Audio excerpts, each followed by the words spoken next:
우리 창조혁신 두 번째로 오늘은 그룹의 이노베이션에 대해서 이야기를 할 거예요. 그룹의 이노베이션에서 얘기할 때 제일 중요한 것 중에 하나가 임프로비제이션. 그러니까 미리 계획하지 않고 즉흥적으로 만들어지는 그런 즉흥적인 혁신이 굉장히 중요하다라는 얘기를 할 거고, 그 다음에는 이런 컬래버레이션, 이 즉흥적인 상호작용에 의한 이 컬래버레이션이 얼마나 중요한가에 대한 과거의 사례를 볼 거고, 그 다음에 7가지의 이런 그 즉흥적인 이노베이션이 가능한 팀들의 7가지 특성이 있어요. 그래서 그 특성이 어떠한 것들이 있는가를 보고, 마지막으로 이제 그룹 엑서사이즈가 있어요. 그래서 그것까지 해서 4개 하는 게고요. 제일 첫 번째가 이제 임프로바이징인데, 임프로바이징이라는 거는 그 뚜렷한 처음에 어떤 목적이 있는 것도 아니고, 그 다음에 어떤 뚜렷한 대사가 있는 것도 아니지만 사람들이 직접적으로 거기에 모여서 직접적으로 의견을 나누면서 새로운 무엇인가를 만들어 나가는 거. 그게 임프로바이제이션이잖아요.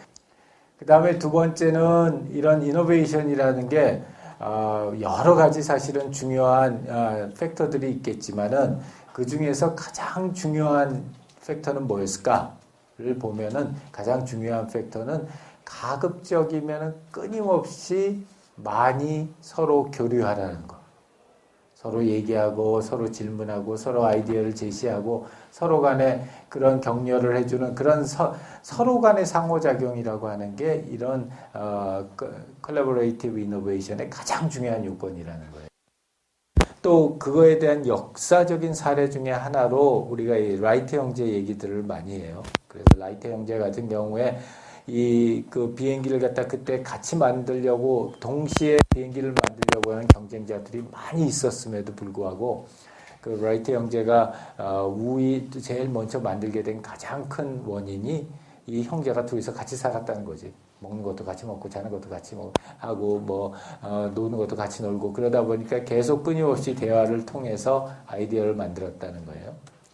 그리고 그런 아이디어는 꼭 비행기처럼 이렇게 눈에 딱 띄는 이노베이션뿐만이 아니라 눈에 잘 안 띄지만 실제로 그런 이노베이션이 끊임없는 상호작용, 컬래버레이션을 통해서 만들어진 케이스들이 굉장히 많아요. 이제 대표적인 케이스 중에 하나로 우리가 얘기를 하는 게 산악자전거 얘기를 해요. 마운틴 바이크죠.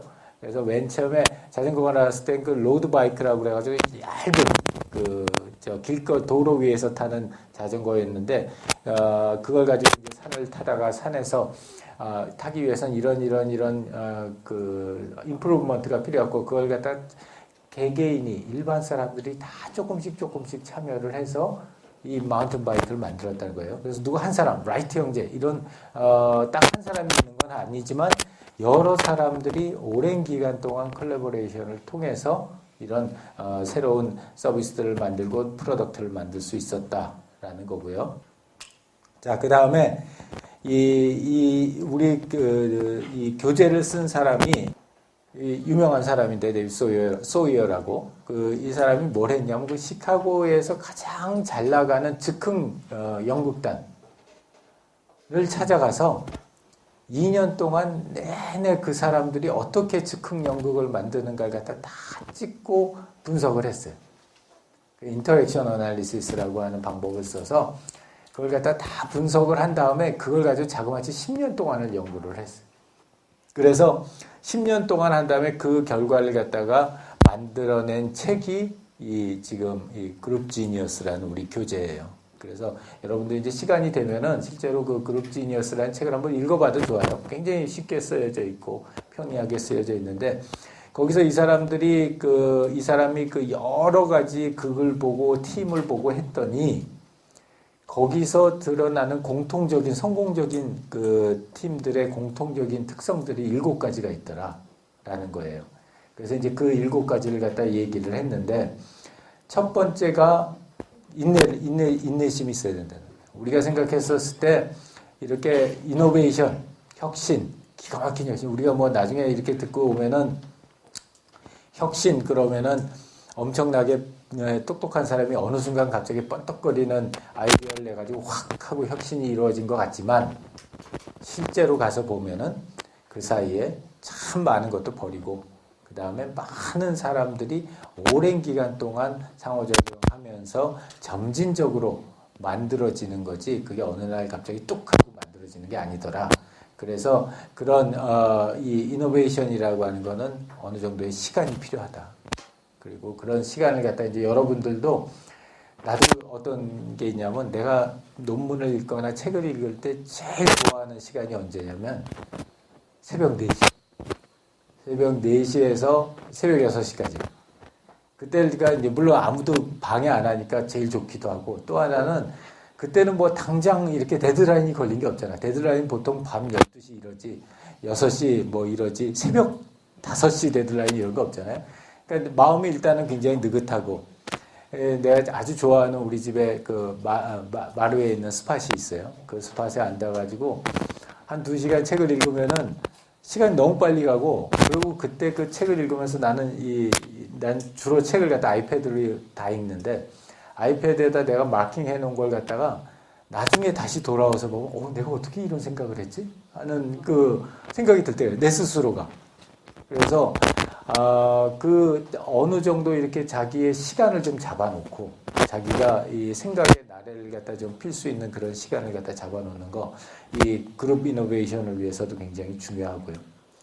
그 다음에 두 번째는 경청하는 거. 남의 이야기를 갖다 잘 듣는 거. 그거 굉장히 중요해요.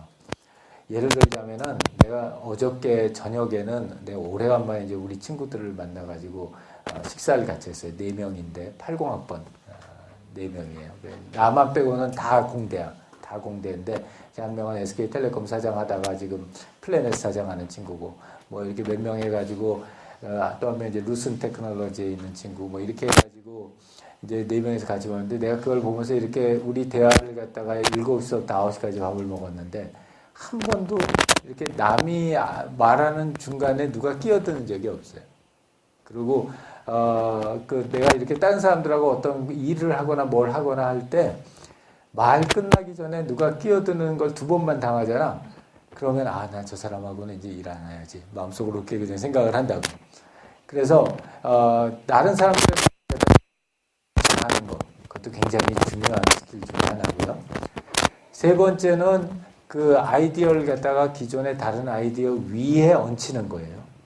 그 대표적인 케이스로 꼭 한번 가보았으면 하는 데가 콜키라는 데예요. 콜키라고 하는 데는 소위 말하는 이제 소셜 아이디어를 갖다가 내는 데예요. 그래서 다른 사람들이 막 낸 아이디어들을 갖다가 100몇 개, 200몇 개 한 주 동안 모아서 투표를 해서 그 중에 제일 좋은 아이디어를 하나를 뽑아요. 그럼 그 다음 단계로 넘어가. 그럼 그 다음 단계에서 여러 사람들의 의견을 모아서 디자인을 해. 그 다음에 또 다음 단계로 넘어가. 그 다음에 거기서 또 여러 사람들을 모아서 광고를 짜요. 그런 식으로 해서 넘어가는 쪽인데 그걸 통해서 나오는 아이디어들이 굉장히 좋은 아이디어들이 많아요. 특히 생활용. 그 다음에 어떤 아이디어가 나왔을 때 너무 서둘러서 그거 참 좋은 아이디어라든지 나쁜 아이디어라든지 그런 것들을 갖다 판단하지 않는 것. 그것도 굉장히 중요하고요. 그 다음에 일반적으로 우리가 알고 있는 문제가 진짜 문제가 아닐 경우가 상당히 많이 있어요. 그래서 이것도 재미있는 아이디어인데 지금 우리 시간이 없어서 이야기는 못하고요. 간단하게만 얘기를 하면은 여러분들 병원에 가가지고 약을 받을 때 잘못된 약을 받을 확률이 몇 퍼센트나 될 것 같아요? 종합병원에서 엄청나게 높아요. 17%인가. 우리나라 우리 학교는 좀 다를 수는 있겠지만 전반적으로 평균적으로 17% 정도 되고 그 17%의 약을 갖다가 잘못 조제하는 걸 갖다 막기 위한 여러 가지 시스템이 있는데 그 중에서 가장 효과적인 시스템이 이 화면에 있는 파란색 조끼예요. 왜 그 파란색 조끼가 조제하는 데 오류를 줄일 수 있을까? 한번 곰곰이 생각해 보세요. 그 다음에 이노베이션이라고 하는 건 수없이 많은 아이디어들이 여러 번 모여져 가지고 만들어지는 거니까 한 번에 딱 하고 좋은 아이디어가 나올 거다 이렇게 기대하지 말고요. 그 다음에 이노베이션은 밑에서부터 시작합니다. 100% 바텀업이에요. 탑다운에서 내려오는 것처럼 보여도 그거의 실제 생명력은 바텀에서 올라가는 게 있어요.